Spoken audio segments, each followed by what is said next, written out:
Hello everyone, this is Rabbitearsblog, and this is going to be the final volume of Astonishing X-Men series by Joss Whedon that I'm going to review today. And today's review is on the fourth and final volume of Joss Whedon's run of Astonishing X-Men Unstoppable. Now before I get into what I liked and hated about this volume, let me give out a brief summary of this volume.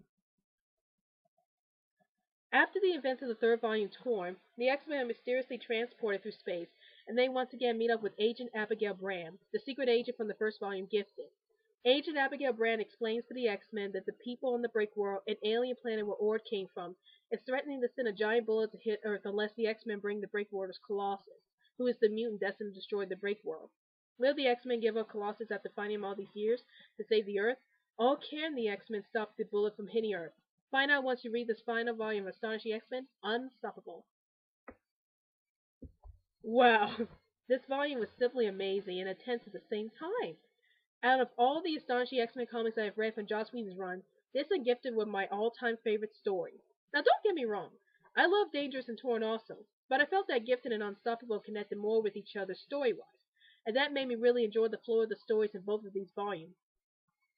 Joss Whedon has definitely outdone himself this time in this volume, as he not only provides intense action throughout this issue, but he also provides very good humor throughout this volume. My absolute favorite moment in this volume was when Colossus told this joke to Agent Brand, and I will always refer to this moment in my top funniest moments in X-Men comics. I am assuming you're as mystified by this as the rest of us, Rasputin. No, I'm not. I have been planning to destroy the Break World since I was a child.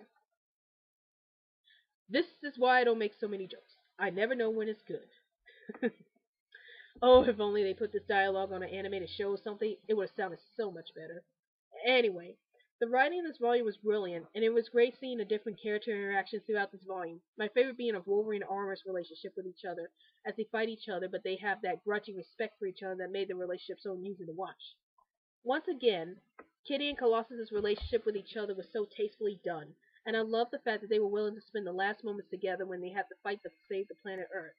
It was also wonderful seeing all the other Marvel superheroes, including Spider-Man, Doctor Strange, Fantastic Four, and Iron Man, all fighting alongside the X-Men in this major event and stopping the giant bullet from hitting Earth.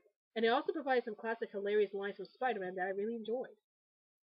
John Cassidy's artwork was once again brilliant to look at, and I loved the scenes where the X-Men were in space as John Cassidy brilliantly lit up the sky with bright stars, and you get that vast feeling of sailing out in space when you look at the images. The rating for Astonishing X-Men Unstoppable is T+, which is for older teens, since there are some sexual situations in this volume, and brief graphic violence, but nothing too graphic.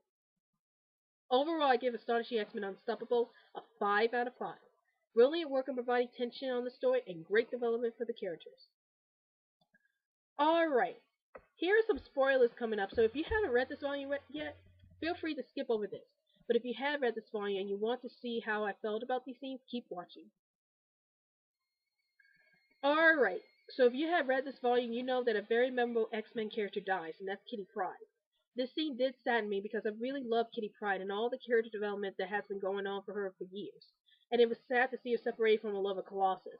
I have to say that Kitty Pryde's sacrifice was so beautifully illustrated, as she was able to literally phase the large bullet through Earth, which was another memorable scene next to Colossus' return. Of course, in recent X-Men comics, Kitty came back from being trapped in the bullet and is now alive and well. But bear in mind that I've just recently read this volume and I was going by what I was reading at the time.